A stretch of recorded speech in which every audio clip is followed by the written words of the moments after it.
why don't you guys trim the volume down so he doesn't get distracted? Yeah, turn it down a little bit. Thanks. It works. No, the computer's dead right now, but okay. So I was going to school. I was going to get a IEP, but I was in my second semester at CCAC at Boys Campus in Monroeville. And before the wreck, I was like, I mean, my parents be mad when I say it like this, but I was that one, you know, that one kid in school that knows all the girls and knows the whole school and friends with everyone in the school and doesn't know it at the time. Well, that was me. I was friends with everyone in the school. I mean, I knew everyone. I knew all the girls. I knew where all the parties were. I knew everything. I had my life set. I was focused to make good grades. That's how I got an IUP. I mean, my life was on track. I played sports. I had a great life. And then one bad decision, that's all it took was one bad decision and it changed my life forever. I was, me and my buddies were talking about where we wanted to go for a party that night, and it was between Pitt and IUP, and we started talking to everyone, and everyone was talking about going to Pitt that night, so I was like, well, I can't get a Pitt if I'm planning on working for the FBI someday, because I don't need that stuff on my record or anything, so let's get IUP. So we went to IUP that night, and out of all my friends that I was, out of my friends I was hanging out with that night, Zach and Mark, I was the smarter one out of those two guys, except for that night. And they didn't know how to get up to IUP or get home from IUP. So I told them on the way up to pay attention because I know you guys don't know how to do this. And if we're drinking beer, that's my sedative, my sleeping aid. It's like my sleeping aid drug. Put in bed real quick after I drink it. And we smoked. I think, yeah, we definitely smoked on the way up there, so they forgot where we were going because we were too busy smoking. But, so at the party, when we were there at the party for a while, it was like, I don't know, 1 o'clock in the morning maybe. I remember I had to go to work the next day because I just started working on Fridays with my mom. Well, I just started being a server at TJ Fridays in Monroeville with my mom. And I had to be at work the next morning. And I didn't trust no one up there or anything, so I told the driver, I'm not staying up here. I don't know anyone. I don't trust anyone. I want to get him. And my cousin was the passenger, actually, Mark. He's like my cousin, so he didn't want to stay up there neither, so we decided to leave. So you were in the back seat? And I was in the back seat of the 95 Monte Carlo. When, as soon as we got in the car, I fell straight to sleep. And I was no help. And they got lost for 2 hours on the way home from IUP. And you know, on Route 22 in Marysville, the Infinity dealer and the U-Haul dealer, and the stoplight right there. Well, that's where the car went off right as the driver. I was sleeping, passenger fell asleep, and the driver fell asleep right there. And the car went off road and hit the U-Haul wire, flipped over, and smacked right into a light. The driver broke his neck. If he was like 5 centimeters away or some ridiculous way, he would have been paralyzed for life. But he was okay. The passenger walked away, and I was sleeping in the back seat. And I got myself some medicine. I went to a camera for 3 months. I had 72 hours to live. I had 5. Slow down a minute. Let that sink in for everyone. He was in a coma for 3 months. Sorry if I talk fast. I know it's a big deal. It's just, to me, it doesn't seem like a big deal because now it's my life. I live it. I live it every day. Let's pause and ask your parents how big deal that was. Coma for 3 months. It was horrible. I mean, I prayed every day for him to wake up, and it was a horrible feeling. I prayed every day. Yeah, good. It's like to learn how to talk about it. So when you woke up, what did you realize? What did you know? Well, there's a lot more to me being right now. Okay. There's like, Tell us. that's why I made this video, but when I was was in a coma, I had 72 hours to live. When they said if he doesn't make it, don't be shocked. And I made it past that. They gave me a 5% chance to ever wake up again. And if I ever did wake up again, I'd be mentally retarded or mentally brain damaged. I mean, I don't like that word retarded because I should be, but that's what they said. So that's what I and while I was in my coma, you would think that would be the worst. No, I had a tongue ring that I actually swallowed the day before at my mother's funeral, eating a sandwich. I swallowed my tongue ring. And who would have thought this, but when you have, if you have anything metal on or anything, when you get an MRI machine, you can't do it because the magnets will pull right out. Well, my tongue ring wouldn't come out, and they waited like, what, 2 weeks? A week? Family? It seemed like forever, so. Somewhere along that. About a week A or so. week. If you had a traumatic brain injury, you couldn't take MRI. They couldn't take images of my brain because I had that tongue ring in me. So what they had to do was go in and give me exploratory surgery. That ain't working, man, you're on your own. I think that's good. Yeah. You need to find that.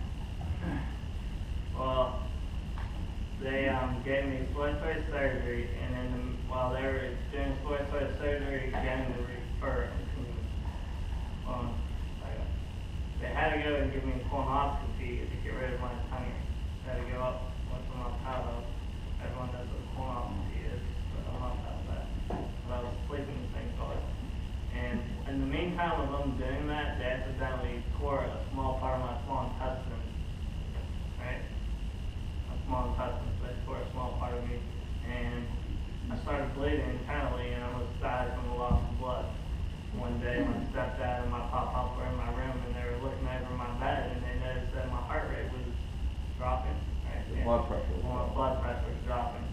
And they knew something was wrong, so they called the doctors and the doctors ran in. They had no idea what was going on, so they gave me exploratory surgery, cut me all the way down, feeding food. They thought it was just a small part of my small intestines, but that's how they were able to fix it by giving me exploratory surgery. And then if that's bad, then I had my left lung collapsed, so I only had one lung for part-time being. I don't know how long that lasted. They gotta go again, like, it will be ready in a couple days. Okay.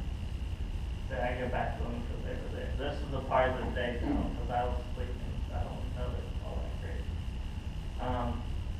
And then,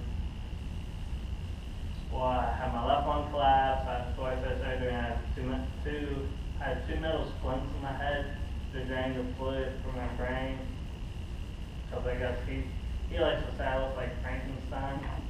Alright. It looked like you had an elbow on top of your head. I try to put comedy into it because it's a touchy subject and I don't want everyone bawling.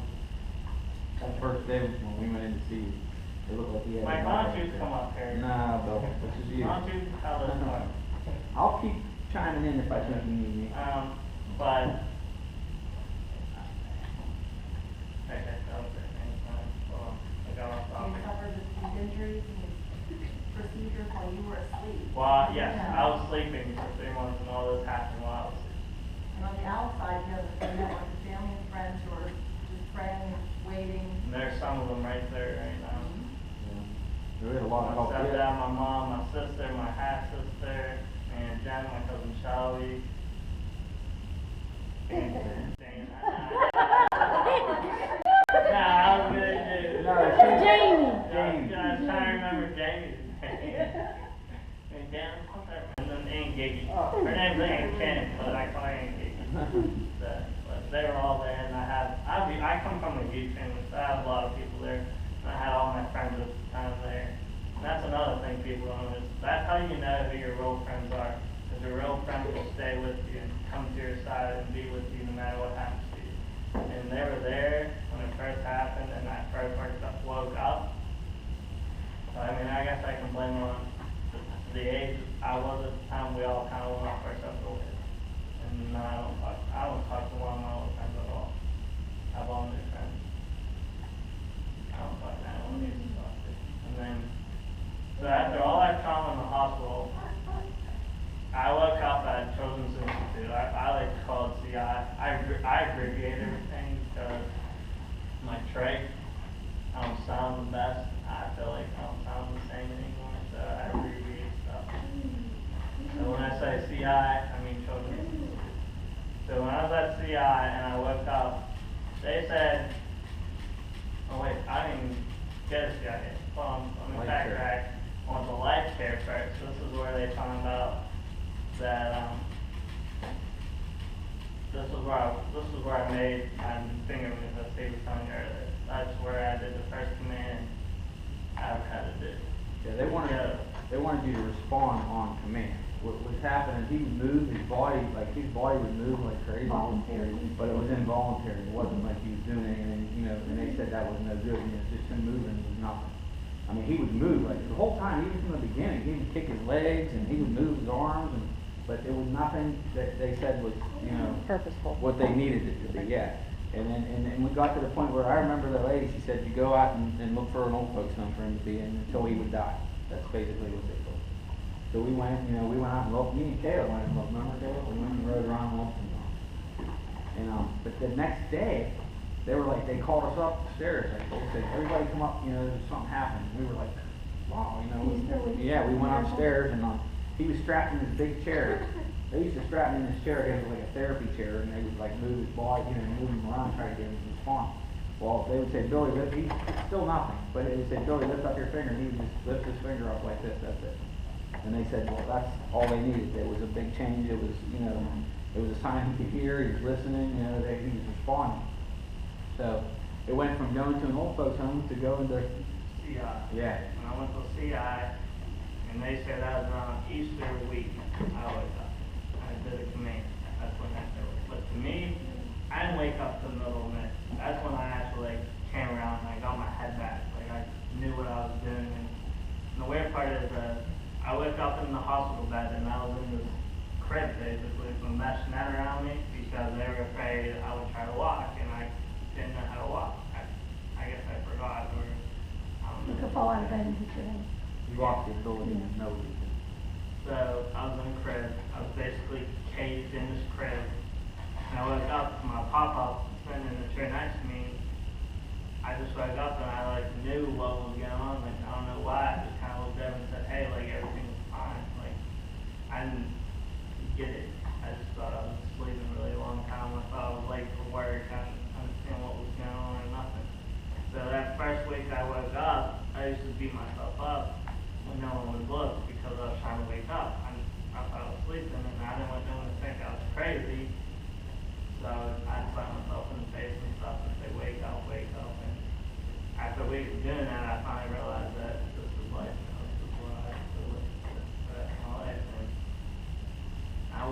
at first I wasn't too motivated to start moving because he used to take me on walks around the CI outside. All day. And I hated it. That was the most embarrassing thing in the world. I hated getting on walks outside CI. I hated it so bad.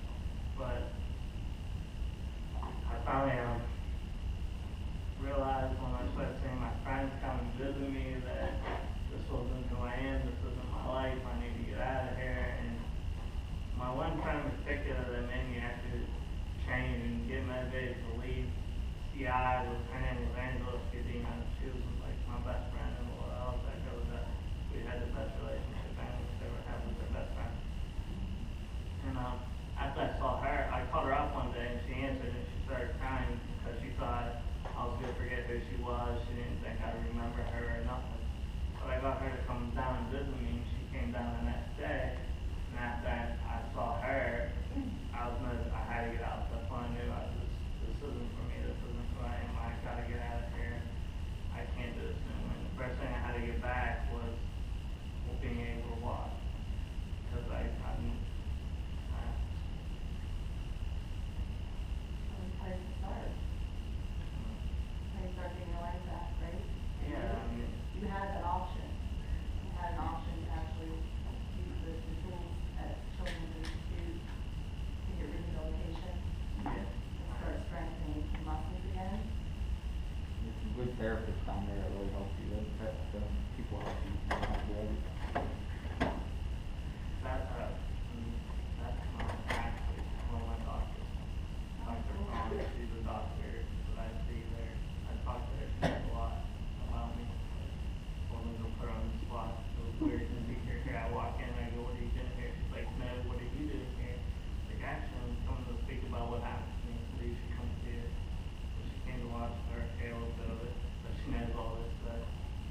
see how many of you can get this. This is the most simple, easiest math equation you'll ever hear.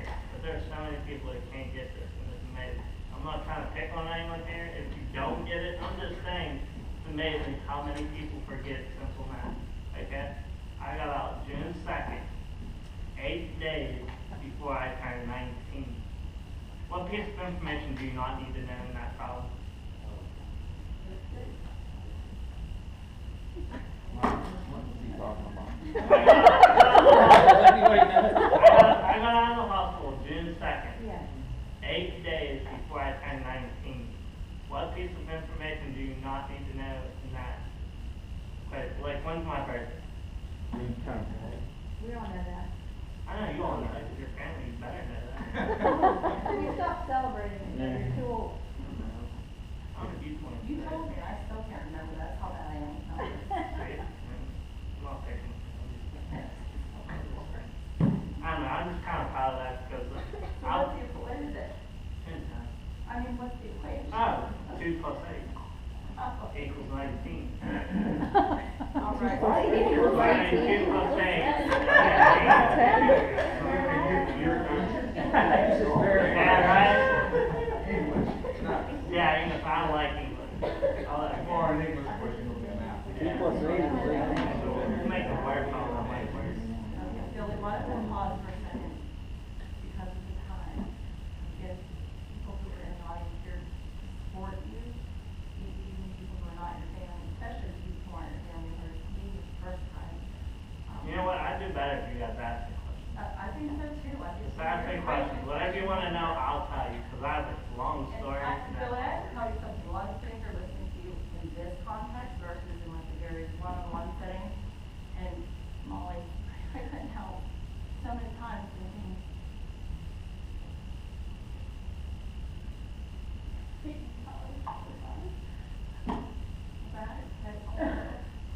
what he would tell me, how Jordan would be helping all of his kids, just like that, being embarrassed about a colonoscopy and making jokes about it.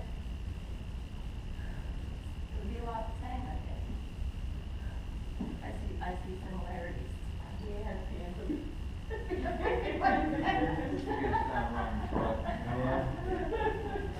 I don't worry about it.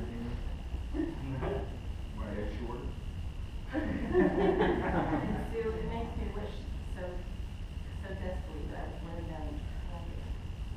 Just wondering what he would have looked like there, telling the same story. So really, take a minute to absorb this. These are people I who know, lost. that's what's scary. I know. I feel awful because why was I elected? Why was I the fortunate one? Why? I'll tell you why. Because you're here now spreading your story with us. And we're gonna tell more people, and they're gonna tell more people. And the word's gonna get out, you are doing such a good thing by being here. I mean, I know I hear that a lot, but it hasn't been fun to get. It will, just don't give up. I'm not gonna get. I don't want to go. I want to do this like all the time. Like I always want to get places. I want to be able to go. Like, hey, you got to be over here. I'm like, okay. I don't care to talk about it because it's life now. It's just I felt terrible. Like examples, you guys. Like it's crushing me. That's hard for us. It's We not feel like, fair. we don't realize, we realize sometimes it's hard for us because. They're over it now. They're Well, over it. no, we love them. But I'm it's burning. very I'm difficult, way man. burning. Seriously, people don't realize, like, you go to the store or something, he'll say something out of text, because he has, he has a brain injury. A lot of times, even in our family, with saying things in our family, we forget that he has a brain injury, and he'll say things that we don't, Like my mom we don't will expect him to say, or he'll say, or what do you, somebody else No, say. let mom tell. Let mom tell, Mike. She Well, talks the yeah, best. but we know that he has, it's hard, because you forget he has a brain injury, you're like, why did you say that? Mike, let mom tell. She Go ahead, tells Tina. us. Go ahead, tell your Tell story. What's wrong what with it me, is. mom? No, What's wrong sometimes- with me, mom? Go ahead, back. You know, sometimes he gets me so mad, like, you know, me and my husband was there for him, and it seems like the people that love him, he's so mean to us, you know what I mean? We're there supporting him, and he just seems like he's nasty. To the people that love him, his family, his sister, his other sisters, me, my husband, he's mean. He could be mean, like that's just part of his brain injury, Yeah, we went traumatic to, brain we went to injury. those meetings. Very hard to deal with. That's what they said. They said that with a brain injury, that people usually become, you know, it's not that he means to. I mean, you don't have a filter, so. That's what I was trying to get you to say. I don't have filters. I have my stuff brain like you say all the time. I'm not trying to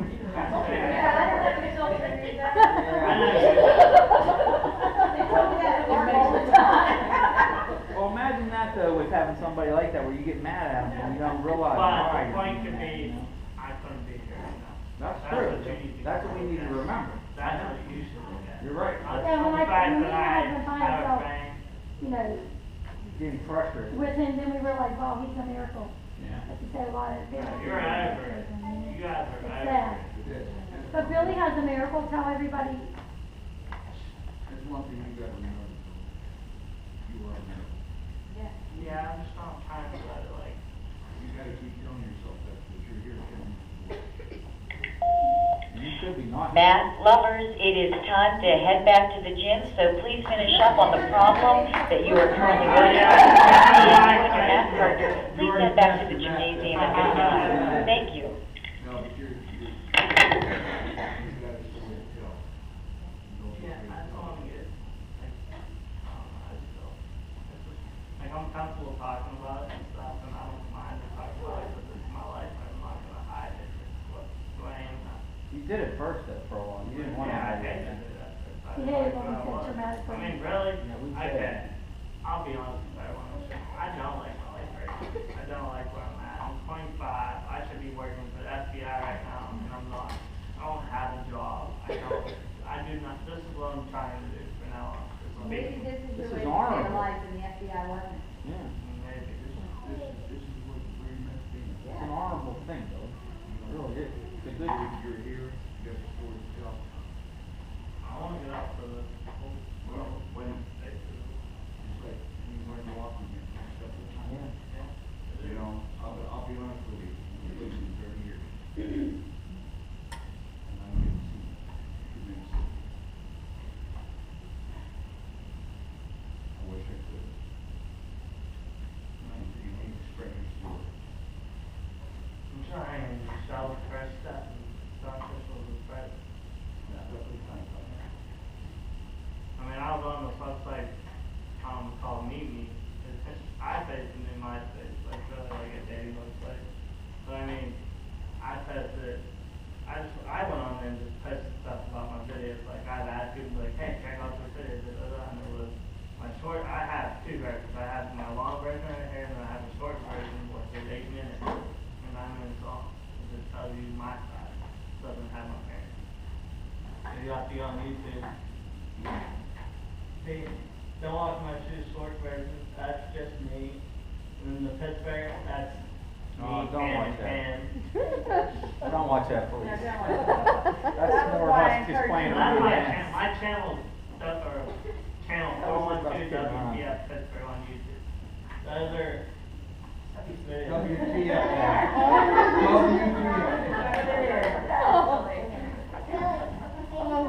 I mean, I don't know.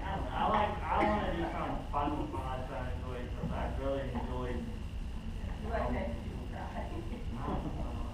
Billy, if you had one thing, Yeah. one message to send to kids, what would it be? My message to send the kids. I mean, I'm going to put you on the spot. I mean, You've been the there. age group, You're 18. 18 When you when were. it's not mine. I mean, I'm not in the school I was playing right now, these ain't school kids, but I would say I have to find a way to word this better. But I know you're going to go and party and drink, there's nothing I can do. I can't stop you from doing it.